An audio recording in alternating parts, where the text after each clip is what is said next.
Hello everyone, I welcome you all for our Edumerge classes. Here you can emerge through education. Dear students, in the previous classes we discussed about some introductory aspects regarding the human health and disease. Here we discussed about the meaning of health, then the meaning of diseases, then etiology, then epidemiology.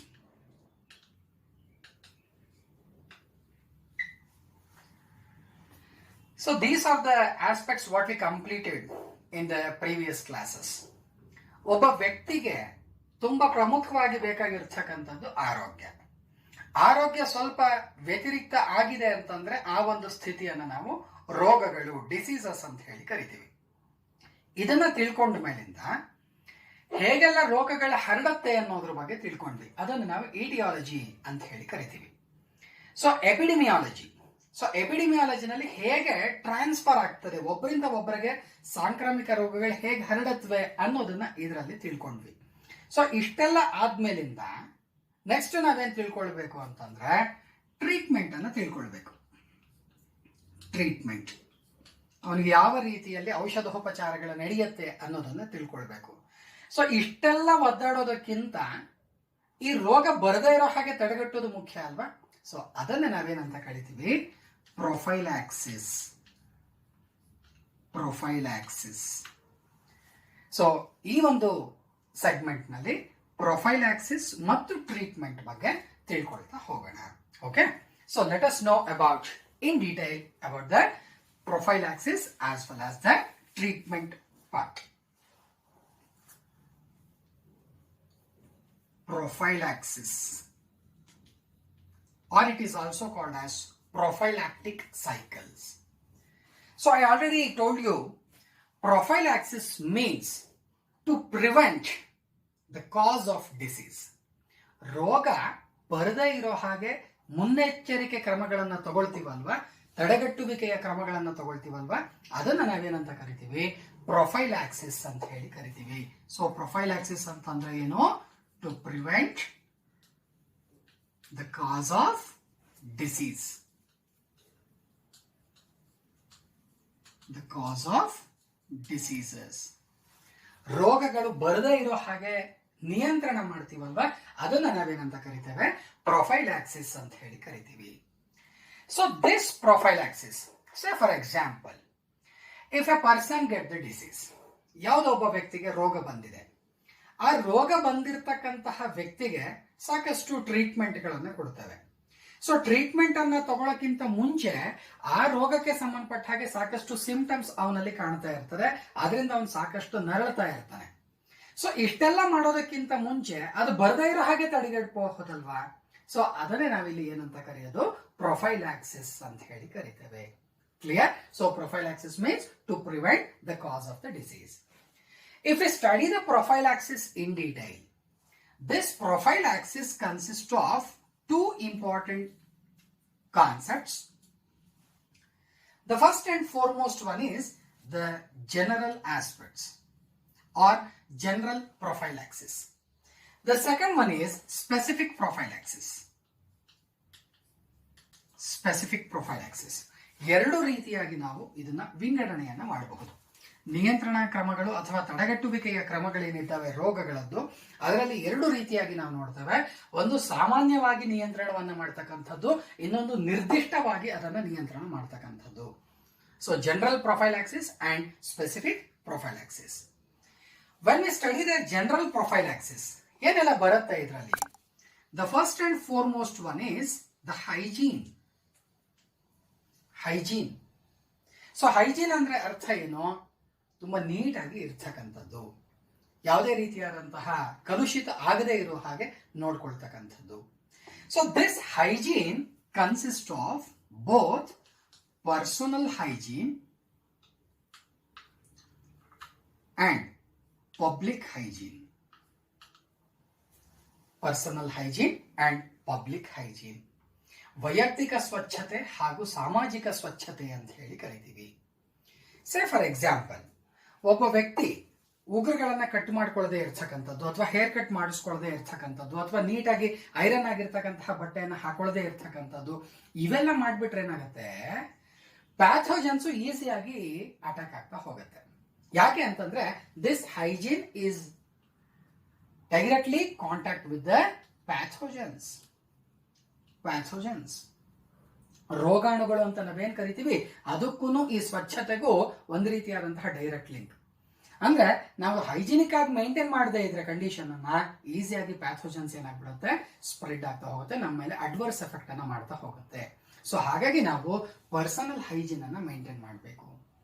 Then public hygiene ಅಂತಂದ್ರೆ ಅರ್ಥ ಏನು, ಈಗ ಮನೆ ಮುಂದೆ ಮೋರಿ ಇತ್ತು ಅಂತಂದ್ರೆ, ಚರಂಡಿ ಇತ್ತು, ಡ್ರೈನೇಜ್ ಸಿಸ್ಟಮ್ ಇತ್ತು ಅಂತಂದ್ರೆ, ಅಕಸ್ಮಾತ್ ಅದೇನಾದ್ರೂ ಬ್ಲಾಕ್ ಆಯ್ತು ಅಂತಂದ್ರೆ ನಾವು ಅಲ್ಲಿ ಲೋಕಲ್ ಸೆಲ್ಫ್ ಗವರ್ನಮೆಂಟ್ ಗಳಿಗೆ ಹೇಳಬಹುದು. ಆದ್ರೆ ಅವ್ರು ಬರೋದಕ್ಕೆ ತಡ ಆಯ್ತು ಅಂತಂದ್ರೆ ನಾವೇ ಸ್ವಲ್ಪ ಕ್ಲೀನ್ ಮಾಡಿ ಅದಕ್ಕೆ DDT ಪೌಡರ್ಗಳನ್ನೆಲ್ಲ ಹಾಕೊಳ್ತಕ್ಕಂಥದ್ದು. ಪಕ್ಕದಲ್ಲಿ ಖಾಲಿ ಸೈಟ್ಗಳಿತ್ತು ಅಂತಂದ್ರೆ ಅಲ್ಲಿ ಯಾವುದೇ ರೀತಿಯ ಪಾರ್ಥೇನಿಯಂ ಗಿಡಗಳನ್ನ ಬೆಳೆಸದೇ ಇರೋ ರೀತಿಯಲ್ಲಿ ನಾವು ಅದನ್ನ ಕ್ಲೀನ್ ಮಾಡ್ತಕ್ಕಂಥದ್ದು. ಈ ರೀತಿಯಾದಂತಹ ವ್ಯವಸ್ಥೆಗಳೇನಿದ್ದಾವೆ ಅವುಗಳನ್ನ ಪಬ್ಲಿಕ್ ಹೈಜೀನ್ ಅಂತ ಕರಿತೀವಿ. So by maintaining this personal and public hygiene we can control the cause of diseases. So ಹಾಗಾಗಿ ಇದಕ್ಕೆ ಹೈಜೀನ್ ಅಂತ ಹೇಳಿ ಕರಿತೇವೆ. Then the second important concept which comes under this general prophylaxis is the isolation of patients.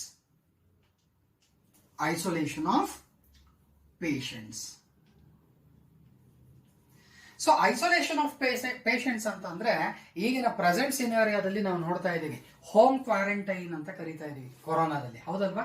ಅಂದ್ರೆ isolation of patients ಅಂದ್ರೆ ಏನ್ ಬರುತ್ತಪ್ಪ ಅಂತಂದ್ರೆ to keep the patient separate. ಆ ರೋಗಿಯನ್ನ ಪ್ರತ್ಯೇಕವಾಗಿ ಇಡ್ತಕ್ಕಂಥದ್ದು, ಯಾರ ಜೊತೆನೂ ಮಿಂಗಲ್ ಆಗದೆ ಇರೋ ರೀತಿಯಲ್ಲಿ ನೋಡ್ಕೊಳ್ತಕ್ಕಂಥದ್ದು. ನೀವು ನಿಮ್ಮ ಮನೆಗಳಲ್ಲಿ ನೋಡಬಹುದು, ಯಾರಿಗಾರು ಒಬ್ಬರಿಗೆ ಶೀತ ಅಥವಾ ಕೆಮ್ಮು ಆಯ್ತು ಅಂತಂದ್ರೆ 15 ದಿನದಲ್ಲಿ ಮನೆಯಲ್ಲಿ ಇರೋರ್ಗೆ ಎಲ್ರಿಗೂ ನೆಗಡಿ ಆಗ್ತಾ ಹೋಗುತ್ತೆ. ಯಾಕೆಂದ್ರೆ we are acts as a carriers are we are acts as a vectors. ಹಾಗಾಗಿ ಏನ್ ಮಾಡ್ಬೇಕು ಅಂದ್ರೆ ಆ ಪೇಷಂಟ್ ಗಳನ್ನ ನಾವು ಐಸೋಲೇಟ್ ಮಾಡ್ತಾ ಹೋಗ್ಬೇಕು, ಪ್ರತ್ಯೇಕವಾಗಿ ಅವ್ರನ್ನ ಇಡ್ತಾ ಹೋಗ್ಬೇಕಾಗತ್ತೆ ಅವ್ರಿಗೆ ಹುಷಾರಾಗೋ ತನಕ. ಅದನ್ನ ನಾವು ಇವಾಗ ಕ್ವಾರಂಟೈನ್ ಅಂತ ಹೇಳಿ ಕರಿತಾ ಇರತಕ್ಕಂಥದ್ದು. So by maintaining these 2 steps we can control the diseases. These are comes under the general prophylaxis. Then let us know about the specific prophylaxis. So ಈ ಸ್ಪೆಸಿಫಿಕ್ ಪ್ರೊಫೈಲಾಕ್ಸಿಸ್ ಅಲ್ಲಿ ಬರ್ತಕ್ಕಂಥದ್ದು ಯಾವ್ದಪ್ಪ ಮೇಜರ್ ಆಗಿ ಅಂತಂದ್ರೆ ದ ಇಮ್ಯುನೈಸೇಷನ್ ಆರ್ ವ್ಯಾಕ್ಸಿನೇಷನ್.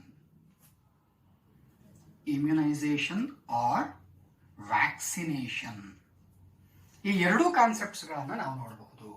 ಒಂದು immunisation ಅಥವಾ ಅದಕ್ಕೆ ನಾವು ಕರೀತಕ್ಕಂತಹ ಇನ್ನೊಂದು ಹೆಸರು vaccination.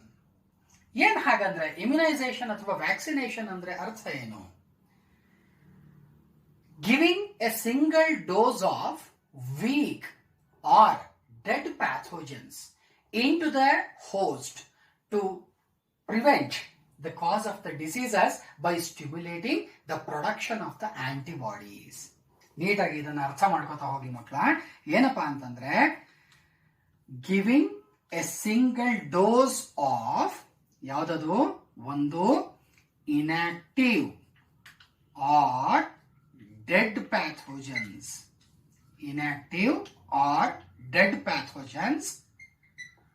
to the host to stimulate the production of antibodies which will avoid the cause of the disease. ಇದನ್ನ ನಾವೇನಂತ ಕರಿತೀವಿ? ಇಮ್ಯುನೈಸೇಷನ್ ಅಥವಾ ವ್ಯಾಕ್ಸಿನೇಷನ್ ಅಂತ ಹೇಳಿ ಕರಿತೀವಿ. ಬೆಸ್ಟ್ ಎಕ್ಸಾಂಪಲ್ ಅಂತಂದ್ರೆ ನಾವು ಪೋಲಿಯೋ ವ್ಯಾಕ್ಸಿನೇಷನ್ ಅನ್ನ ನೆನಪಿನಲ್ಲಿ ಇಟ್ಕೊಳ್ಬಹುದು. ಅಥವಾ ಇವಾಗೆಲ್ಲ ನಾವೇನು ಕೊರೋನಾ ಟೈಮ್ನಲ್ಲಿ ನಾವು ತಗೊಳ್ತಾ ಇದ್ದೀವಿ, ಇವುಗಳನ್ನು ಸಹ ನಾವು ಎಕ್ಸಾಂಪಲ್ ಅನ್ನ ತಗೊಳ್ಬಹುದು. ಕೋವ್ಯಾಕ್ಸಿನ್ ಅಥವಾ ಕೋವಿಶೀಲ್ಡ್ ಇವೆಲ್ಲವೂ ವ್ಯಾಕ್ಸಿನೇಷನ್ ಫಾರ್ ದ ಕೊರೋನಾ. ಇಲ್ಲಿ ಏನ್ ಮಾಡ್ತಾರೆ ಅಂತಂದ್ರೆ ನಿಶಕ್ತಿ ಹೊಂದಿರತಕ್ಕಂತ ಅಥವಾ ನಿಷ್ಕ್ರಿಯಗೊಂಡಿರ್ತಕ್ಕಂತಹ ಪ್ಯಾಥೋಜನ್ಸ್ ಅವು ಡೈರೆಕ್ಟ್ ಆಗಿ ಪ್ಯಾಥೋಜನ್ಸ್ಗಳೇ, ರೋಗಾಣುಗಳೇ. ಆದ್ರೆ ಅವು ಯಾವ ಸಿಚುವೇಶನ್ ಅಲ್ಲಿ ಇರ್ತದೆ? ಅಟೆನ್ಯೂಯೇಟೆಡ್ ಸಿಚುವೇಶನ್ ಅಂತ ಹೇಳಿ ಕರಿತೀವಿ. ಅಂತಂದ್ರೆ ಅವುಗಳಿಗೆ ದೌರ್ಬಲ್ಯಗೊಳಿಸಿ, ಅವುಗಳನ್ನ ದುರ್ಬಲಗೊಳಿಸಿ ಹಾಕಿರ್ತಕ್ಕಂತಹ ಒಂದು ಡೋಸ್ ಅದು. ಕೆಲವೊಮ್ಮೆ ಸಾಯಿಸಿರ್ತಾರೆ ಅದನ್ನ, ಇನ್ನು ಕೆಲವೊಮ್ಮೆ 99% ಅದನ್ನ ಇನ್ಆಕ್ಟಿವೇಟ್ ಮಾಡಿಬಿಟ್ಟಿರ್ತಾರೆ. ಅದನ್ನ ನೇರವಾಗಿ ನಮ್ಮ ಬಾಡಿಗೆ ಕೊಡ್ತಾರೆ. ನಮ್ಮ ಬಾಡಿಗೆ ಬಂದ ಕೂಡಲೇ ಏನ್ ಮಾಡತ್ವೆ, they stimulate our body to produce the antibodies. ರೋಗ ನಿರೋಧಕ ಶಕ್ತಿಯನ್ನ ಇದೇನ್ ಮಾಡುತ್ತೆ, ಸ್ಟಿಮ್ಯುಲೇಟ್ ಮಾಡಿ ನಮ್ಮ ಬಾಡಿನಲ್ಲಿ ಆಂಟಿಬಾಡೀಸ್ ಡೆವಲಪ್ ಮಾಡಲಿಕ್ಕೆ ಸಹಾಯ ಮಾಡ್ತಾ ಹೋಗುತ್ತೆ. ಸೊ ಇದನ್ನ ನಾವೇನಂತ ಕರಿತೀವಿ, ಸ್ಪೆಸಿಫಿಕ್ ಪ್ರೊಫೈಲಾಕ್ಸಿಸ್ ಅಂತ ಹೇಳಿ ಕರಿತೀವಿ. ಓಕೆ, ಸೊ ಹಾಗಾದ್ರೆ ವ್ಯಾಕ್ಸಿನ್ ಅಂದ್ರೆ ಅರ್ಥ ಏನು, ವ್ಯಾಕ್ಸಿನೇಷನ್. ವ್ಯಾಕ್ಸಿನೇಷನ್ ಅಂದ್ರೆ ವ್ಯಾಕ್ಸಿನ್ ಕೊಡ್ತಕ್ಕಂಥದ್ದು. ಸೊ ವ್ಯಾಕ್ಸಿನ್ ಅಂತಂದ್ರೆ it is the dose of inactive R dead pathogens. This vaccine gets classified into 3 types. 3 ರೀತಿಯಾಗಿ ನಾವು ಇದನ್ನ ವಿಂಗಡಣೆಯನ್ನ ಮಾಡ್ತಾ ಹೋಗ್ಬೋದು. ಯಾವ ರೀತಿಯಾಗಿ ವಿಂಗಡಣೆಯನ್ನ ಮಾಡ್ತೇವೆ ವ್ಯಾಕ್ಸಿನೇಷನ್ ಅನ್ನ? The first and foremost one is the first generation vaccine. First generation vaccine, second generation vaccine and third generation vaccine. These are the 3 types of vaccinations. Vaccine ಅನ್ನ ನಾವು 3 ರೀತಿಯಾಗಿ ವರ್ಗೀಕರಣವನ್ನು ಮಾಡ್ತೇವೆ. ಫಸ್ಟ್ ಜನರೇಷನ್ ವ್ಯಾಕ್ಸಿನ್ ಅಂದ್ರೆ ಅರ್ಥ ಏನು? First generation vaccine ಅಂದ್ರೆ ಅರ್ಥ ಏನಪ್ಪಾ ಅಂತಂದ್ರೆ, these are the vaccines which are produced by orthodox method. Orthodox method ಅಂದ್ರೆ ಪಾರಂಪರಿಕವಾಗಿ ಮಾಡ್ಕೊಂಡು ಬಂದಿರತಕ್ಕಂತಹ ಅಥವಾ ಔಪಚಾರಿಕವಾಗಿ ಮಾಡಿರ್ತಕ್ಕಂತಹ ಒಂದಷ್ಟು ಚುಚ್ಚುಮದ್ದುಗಳು, ವ್ಯಾಕ್ಸಿನ್ಸ್. ಎಕ್ಸಾಂಪಲ್ ಇದಕ್ಕೆ ಯಾವ್ದಪ್ಪ ಅಂದ್ರೆ polio. Polio is the best example for the first generation vaccine. So polio virus ಏನ್ ಮಾಡ್ತೀವಿ, ಅದನ್ನ ಇನ್ಆಕ್ಟಿವೇಟ್ ಮಾಡ್ತೇವೆ. ಅದನ್ನ ನೇರವಾಗಿ ಮಕ್ಕಳಿಗೆ 2 ಹನಿ ರೂಪದಲ್ಲಿ ಕೊಡ್ತೀವಿ. ಸೊ ಏನಾಗುತ್ತೆ, ಬಾಡಿನಲ್ಲಿ ಹೋಗೋದು ಆಂಟಿಬಾಡೀಸ್ ನ ಪ್ರೊಡ್ಯೂಸ್ ಮಾಡುತ್ತೆ. ಯಾವಾಗ ಒರಿಜಿನಲ್ ಪೋಲಿಯೋ ವೈರಸ್ ಆ ಮಕ್ಕಳಿಗೆ ಬರುತ್ತೆ, ಆಗ ಆಟೋಮೆಟಿಕ್ ಆಗಿ ಅವುಗಳ ಬಾಡಿನಲ್ಲೇ ಆಂಟಿಬಾಡೀಸ್ ಪ್ರೊಡ್ಯೂಸ್ ಆಗಿರುತ್ತೆ. ನೇರವಾಗಿ ಆ ಒರಿಜಿನಲ್ ಪೋಲಿಯೋ ಜೊತೆಗೆ ಹೋರಾಟವನ್ನ ಮಾಡುತ್ತೆ. So that's why this is considered as the first generation vaccine. Then second generation vaccine ಅಂದ್ರೆ ಅರ್ಥ ಏನು? These are the type of vaccines which are produced by recombinant DNA technology. Recombinant DNA ಟೆಕ್ನಾಲಜಿಯ ಮೂಲಕ ಯಾವೆಲ್ಲ vaccines ಗಳನ್ನ ನಾವು produce ಮಾಡ್ತೀವಿ ಅದನ್ನ ನಾವೇನಂತ ಕರಿತೇವೆ, ಸೆಕೆಂಡ್ ಜನರೇಷನ್ ವ್ಯಾಕ್ಸಿನ್ಸ್ ಅಂತ ಹೇಳಿ ಕರಿತೇವೆ. ಸೊ ಎಕ್ಸಾಂಪಲ್ ಯಾವ್ದಿದಕ್ಕೆ, ಹೆಪಟೈಟಿಸ್ ಬಿ. ಹೆಪಟೈಟಿಸ್ ಬಿ ಏನಿದೆ, that is the best example for this second generation of vaccines, hepatitis B. Then the third generation vaccine. This third generation vaccines means these are synthetic vaccines. ಅದನ್ನ simple ಆಗಿ ನಾವು ಹೇಳಬೇಕು ಅಂತಂದ್ರೆ, these are synthetic vaccines. Synthetic vaccines. Synthetic vaccines ಅಂದ್ರೆ ಅರ್ಥ ಏನು? See here. This is the pathogen. On the outside of the pathogen, they have a proteinaceous coat. This proteinaceous coat is nothing but antigen. In some virus or some pathogens, what happen? They don't have this proteinaceous coat, but they have some substances. Those substances which are not the proteins, they also acts as antigens. So scientists ಏನ್ ಮಾಡ್ತಾರೆ ಅಂತಂದ್ರೆ, ಇವುಗಳ analogue ನ extract ಮಾಡ್ಕೊಳ್ತಾರೆ. Analog ಅಂತಂದ್ರೆ sequences, nucleotide sequences ನ study ಮಾಡ್ತಾರೆ. So ಈ ಸಿಂಥೆಟಿಕ್ ವ್ಯಾಕ್ಸಿನ್ಸ್ ಅನ್ನ ಹೆಂಗೆ ಅವರು ಪ್ರೊಡ್ಯೂಸ್ ಮಾಡ್ತಾರೆ ಅಂತಂದ್ರೆ, by taking analog of that antigen. ಈ ಆಂಟಿಜನ್ನಿನ ಅನಲಾಗ್ ನ ಅವರು ಸ್ಟಡಿ ಮಾಡಿ ಅದಕ್ಕೆ ತಕ್ಕ ಹಾಗೆ ಥರ್ಡ್ ಜನರೇಷನ್ ವ್ಯಾಕ್ಸಿನ್ಸ್ ಅನ್ನ ಮಾಡ್ತಾ ಹೋಗ್ತಾರೆ. ಬಟ್ ಈ ಸ್ಟೆಪ್ ಇನ್ನು ಕಂಡೀಷನ್ ಇದಿನ್ನು ಕನ್ಸ್ಟ್ರಕ್ಟಿವ್ ಪ್ರೊಸೆಸ್ ನಲ್ಲಿ ನಡೀತಾ ಇದೆ, ಇನ್ನು ಪರ್ಟಿಕ್ಯುಲರ್ ಆಗಿ ಬಂದಿಲ್ಲ. ಬಟ್ ಒಂದಲ್ಲ ಒಂದು ದಿನ ಈ ಥರ್ಡ್ ಜನರೇಷನ್ ವ್ಯಾಕ್ಸಿನ್ಸ್ ಬಂದೇ ಬರುತ್ತೆ. ತುಂಬಾ ಸ್ಪೆಸಿಫಿಕ್ ಆಗಿ ಬರುತ್ತೆ. ಸೈಡ್ ಎಫೆಕ್ಟ್ಸ್ ಗಳು ತುಂಬಾ ಕಡಿಮೆ ಇರುತ್ತೆ. ಯಾಕೆಂದ್ರೆ ಅನಲಾಗ್ ತಕ್ಕಂಗೆ ಅವರು ವ್ಯಾಕ್ಸಿನ್ಸ್ ನ ಪ್ರೊಡ್ಯೂಸ್ ಮಾಡೋದ್ರಿಂದ ಸೈಡ್ ಎಫೆಕ್ಟ್ಸ್ ಗಳು ಆಗೋದೇ ಇಲ್ಲ. So based on this the vaccines are classified. Okay, so total ಆಗಿ ಪ್ರೊಫೈಲಾಕ್ಸಿಸ್ ಅಂತಂದ್ರೆ prevention of the causes of diseases. ಅದರಲ್ಲಿ 2 ಬರುತ್ತೆ, ಒಂದು ಜನರಲ್, ಇನ್ನೊಂದು ಸ್ಪೆಸಿಫಿಕ್. ಜನರಲ್ ಅಲ್ಲಿ ಹೈಜೀನ್ ಮತ್ತೆ ಐಸೋಲೇಷನ್ ಆಫ್ ಪೇಷಂಟ್ಸ್ ಬರುತ್ತೆ. ಸ್ಪೆಸಿಫಿಕ್ ಅಲ್ಲಿ ಇಮ್ಯುನೈಸೇಷನ್ ಅಥವಾ ವ್ಯಾಕ್ಸಿನೇಷನ್ ಬರ್ತಾ ಹೋಗುತ್ತೆ. ಸೊ ಈಗ ಒಬ್ಬ ವ್ಯಕ್ತಿಗೆ ಸಂಬಂಧಪಟ್ಟ ಹಾಗೆ ಪ್ರಿವೆಂಟಿವ್ ಮೆಜರ್ಸ್ ಹೇಗೆಲ್ಲ ತಗೊಳ್ಬಹುದು ಅಂತ ಹೇಳಿ ನಾವೀಗ ನೋಡ್ತಾ ಹೋದ್ವಿ. ಇದಕ್ಕೆ ಸಂಬಂಧಪಟ್ಟ ಹಾಗೆನೆ ಇದಕ್ಕೆ ಲಿಂಕ್ ಆಗಿರ್ತಕ್ಕಂತಹ ಲಾಸ್ಟ್ ಕಾನ್ಸೆಪ್ಟ್ ಯಾವ್ದಪ್ಪ ಅಂತಂದ್ರೆ treatment. So very small concept, treatment.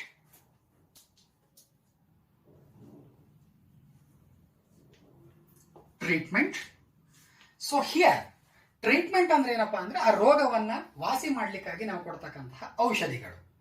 So if you study the treatment process, this treatment is of two types. One is symptom targeted treatment and pathogen targeted treatment.